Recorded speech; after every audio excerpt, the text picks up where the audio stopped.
अध्याय 20 दमपिशाच का चुंबन। हैरी पहले कभी इतने अजीब समूह में नहीं गया था। क्रुक्शंस सीढ़ियों से नीचे जाने वाला रास्ता दिखा रही थी। उसके ठीक पीछे ल्यूपिन, पेटिग्रू और रॉन चल रहे थे। उन्हें देखकर ऐसा लग रहा था जैसे वे 6 पैरों वाली दौड़ में हिस्सा ले रहे हों। उनके पीछे प्रोफेसर स्नेप थे जो डरावने ढंग से तैर रहे थे। हर सीढ़ी उतरते समय उनके पैर सीढ़ी से टकरा रहे थे। स्नेप की ही छड़ी से सीरियस उन्हें हवा में तैरा रहा था। हैरी और हर्माइनी सबसे पीछे चल रहे थे।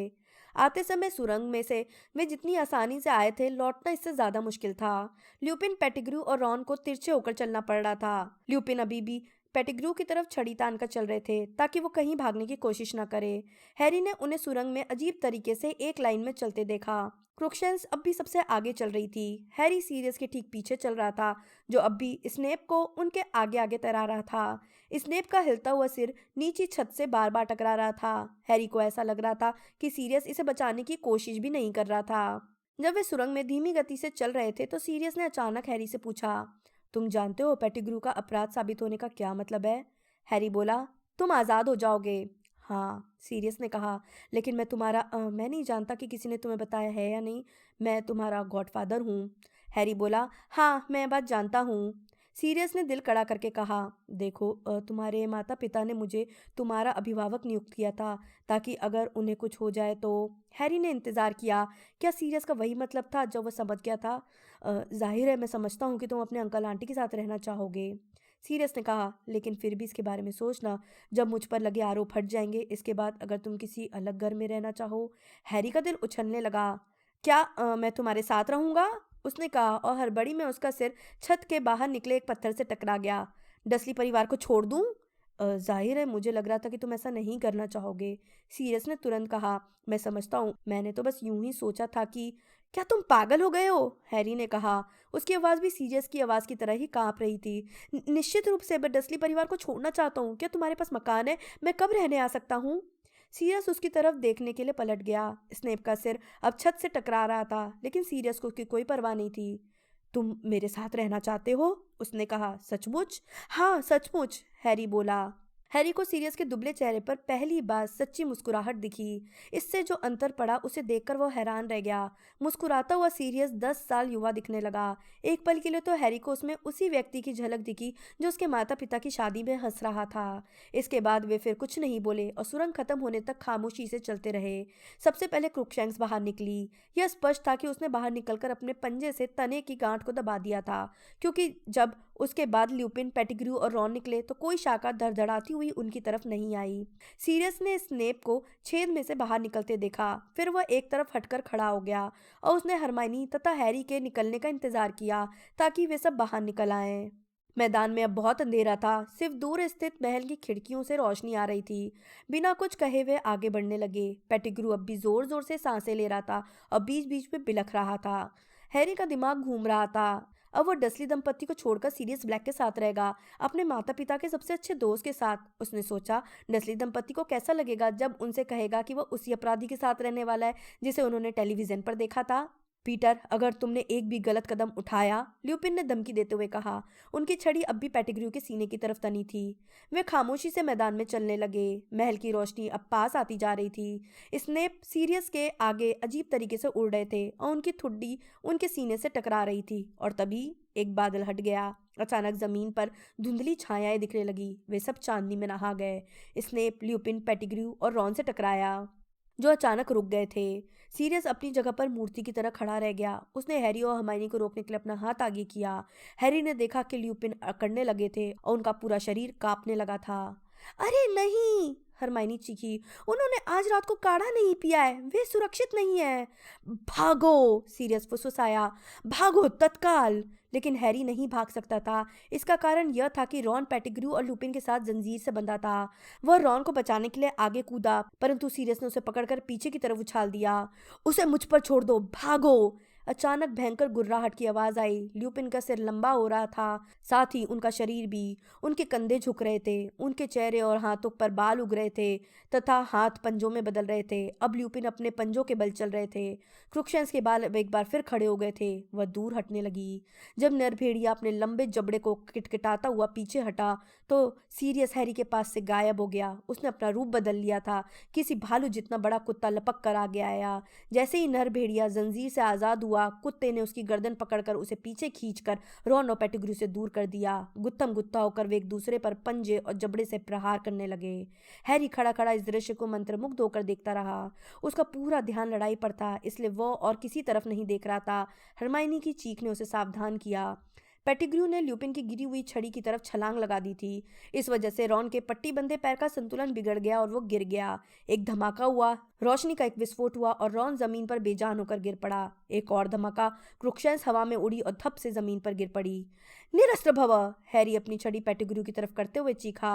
ल्यूपिन की छड़ी हवा में काफी ऊपर उछली और ओझल हो गई। हैरी आगे बढ़ते हुए चीखा, जहां हो वहीं रहो। लेकिन तब तक देर हो चुकी थी। पेटिग्रू रूप बदल चुका था। हैरी ने देखा कि उसकी गंजी पूंछ रॉन के हाथ में बंदी जंजीर से निकल रही थी। फिर उसे हवा में चूहे के सरसरा कर भागने की आवाज सुनाई दी। भौंकने और घुर्राने की आवाजें आ रही थीं। हैरी ने पलटकर देखा कि नरभेड़िया भागकर जंगल की तरफ जा रहा था। हैरी चीखा, सीरियस, पेटिग्रू भाग गया है, उसने अपना रूप बदल लिया है।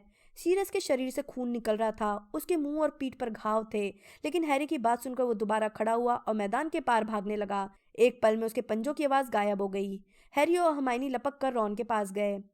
पेटिग्रू ने उसके साथ क्या किया है? हरमाइनी ने फुसफुसा कर पूछा। रॉन की आंखें आधी खुली थी, उसका मुंह भी खुला हुआ था। वह निश्चित रूप से जिंदा था। उन्हें उसके सांस लेने की आवाज सुनाई दे रही थी, लेकिन रॉन बेहोश लग रहा था। क्या पता? हैरी ने हताशा में चारों तरफ देखा। ब्लैक और ल्यूपिन दोनों चले गए थे। उनके हाथ सिर्फ स्नेप थे, जो अब भी बीच हवा में बेहोशी की हालत में झूल रहे थे। हैरी ने अपनी आंखों से बाल हटाते हुए समझदारी से सोचने की कोशिश की। हम इन्हें महल तक ले चलते हैं और किसी को बता देते हैं, चलो। लेकिन तभी उन्हें किसी कुत्ते के दर्द में चिल्लाने की आवाज आई। सीरियस! हैरी बुदबुदाया और अंधेरे में देखने लगा। पल भर को तो वह निर्णय नहीं ले पाया, लेकिन फिर उसने सोचा कि इस समय वह रॉन की कोई मदद नहीं कर सकता था और ब्लैक की आवाज से ऐसा लग रहा था कि वह मुश्किल में था। हैरी तत्काल दौड़ पड़ा। हरमाइनी भी उसके पीछे दौड़ रही थी। चीख झील के पास से आ रही थी, इसलिए वे उसी तरफ भागे। तेज दौड़ने के बावजूद हैरी को ठंडक का एहसास हो रहा था, लेकिन वह इसका मतलब नहीं समझ पाया। चीख अचानक रुक गई। जब उन्हें झील का किनारा दिखा तो उन्हें इसका कारण समझ में आ गया। सीरियस इंसान के रूप में आ गया था। वो कुत्ते की तरह हाथ पैर के बल बैठा हुआ था और उसके हाथ उसके सिर पर थे।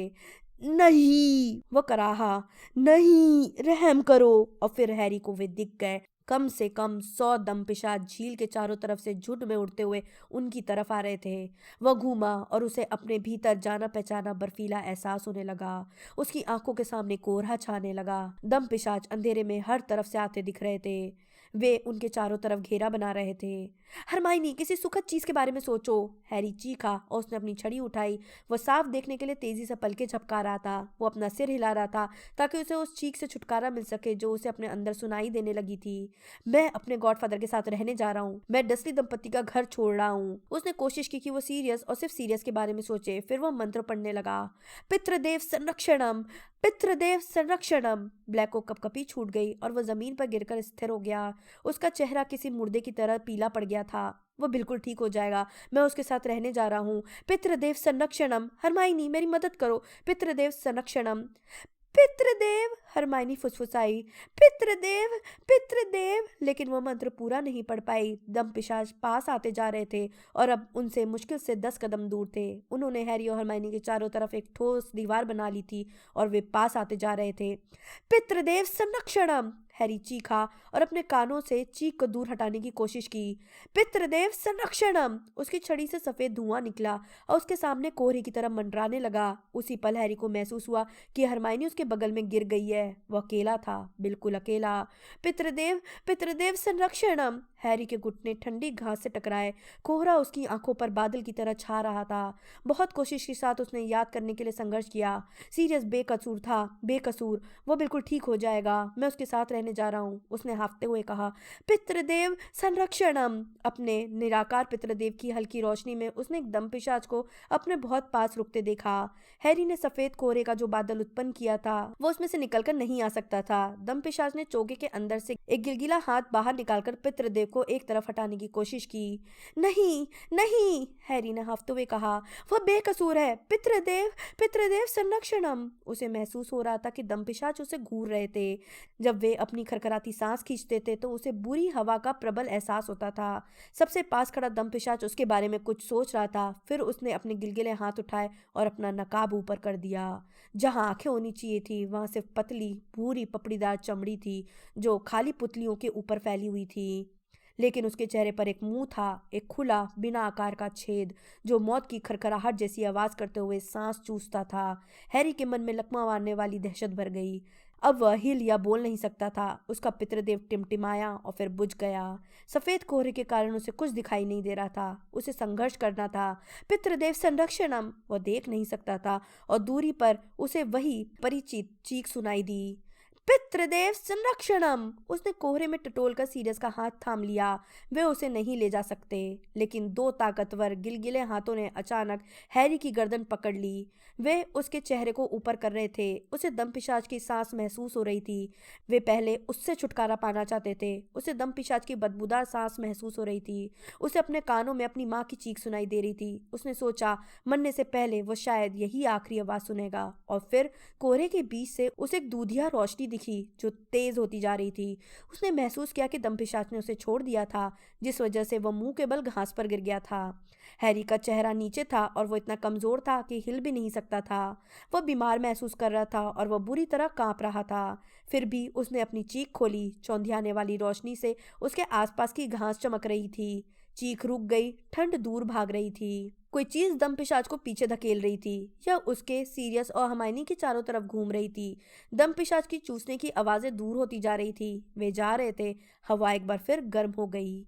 अपनी पूरी ताकत लगाकर हैरी ने अपना सिर कुछ इंच ऊपर उठाया। उसे रोशनी फैलाता एक जानवर दिखा जो दौड़ता हुआ झील के उस पार जा रहा था। पसीने से धुंधला गई आंखों से हैरी ने यह पहचानने की कोशिश की कि वह कौन सा जानवर था।